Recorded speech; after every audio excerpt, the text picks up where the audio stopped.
towards the finish. Alex Dowsett up there in second place. David Miller also for Gammon, but big crash in the peloton. Oh, it is, and they've gone asunder. It's cast them into the ditches as well, I'm afraid.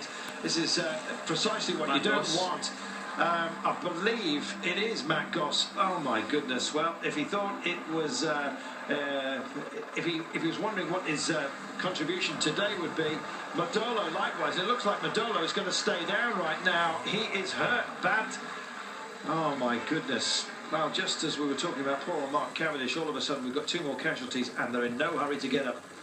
Yeah, they must have been pushing and shoving to get towards the front, because these are 2 riders that we would expect to be up there in the front group.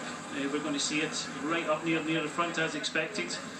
You just see them. Not quite sure what happened there, but it looked like Modolo touched a wheel and away he went. And I believe his bike may have collected somebody else, or maybe it was a dab on the brakes. Chaos in the peloton, and still it's the looks as if it's the black jerseys of Trek Factory racing towards the front. Oh, and another one! My goodness, they're going to keep tumbling here. I'm not sure that is, but it's one of the Trek guys who was out towards the front, and another! And there'll be more as well. This is desperate stuff. My goodness. Let's just hope everyone stays a little bit calm, but that's 2 from Trek, or is it just the 1? Let's have a look at that again. Fluid? Definitely. Oh! So he just missed that post there. As they look behind, and then chaos in the peloton. What did they do? And again, Orica Green Edge decide they have to keep concentrating on this stage. This looks like, is this De Wilde? Goodness me. No, I think it's Van Poppel, and I think it's Danny. We'll get confirmation on that for you in just a few moments' time. Yes, it is. Oh, goodness me.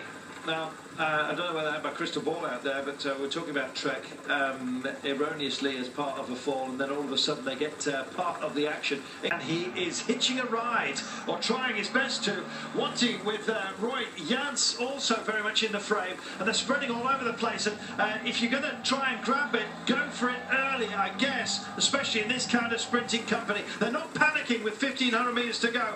Big, lazy left-hander as they approach the Flamme Rouge. Yeah, this is a big attack by the Wanted Group, Goubert, but now Alex Dowsett tries to do something for Movistar, but Lotto Belisol just depleted in numbers. They are looking for this lead out. Big Seberg, the German rider, just waiting for Andrea Guardini, but over the top comes, looks like Giant Shimano. Giant are in there, most definitely in there, black and white, and they say, come on, we need to just stay care here. Lots of hand signals being issued, as you can see, courtesy of the road furniture, which is still very much a feature. And another secondary attack off the nose by Giant, by the looks of things, bridging over to Roy Jans and going for it. Can't quite ID it at the moment. It was Salvaggi, it was on the front for Wanted Group Goubert, a good attack, but it's all down to this rider now, the sole rider coming round the curve. And again, it's Giant Shimano on the front of the main peloton. This looks like a very good manoeuvre for Giant Shimano, and it could be pulling off the win. Well, I wonder if it's Jansi van Rensburg who's gone long here. He's got some pace about him. Mezgec would have been their choice, but I think they're running out of options right now.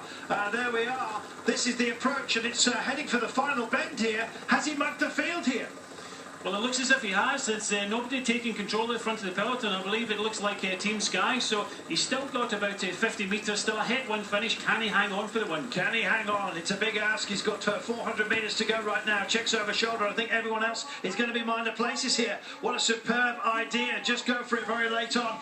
Paulsev picks it up towards the barriers in the white jersey for the Russian champion, and he looks like he might not come back into this one. Guardini's also there. He's racing to get to the centre of proceedings. Europcar and Martinez also hitting the front. Oh, there you go. Take a bow.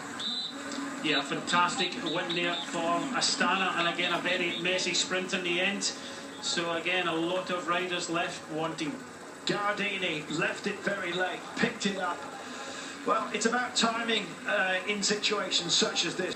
Yeah, it was a very messy sprint in the end, and you know, the rider from Giant Shimano just trying to hang on there. It was a head-win finish, and he'd already been in the on the attack for the last kilometre, just dying at death. Just see Guardini coming up very, very quickly now and passing everybody by. But again, it looked as if Andrea Guardini after the finishing line wasn't too happy with Guardini, so we're just going to have to wait and see. But the Belgian champion De Bicheret was almost coming up very quickly, but unfortunately he just ran out of time, and the fastest man was Guardini in the end. There we are. Guardini just appearing like a ghost. There he is, little man with a big heart, and he made it count today. Good work. Here we are. Guardini takes it ahead of Johan Genet. David Gimolai. Devonshire, it was indeed, that got up to 4th place ahead of Boy Van Poppel, whose brother was on the deck earlier on. Tom Dumoulin getting good position, finishing behind Russian champion Porsev. Trenton, Sepp van Mark, nice to see him up there, and Van Steyen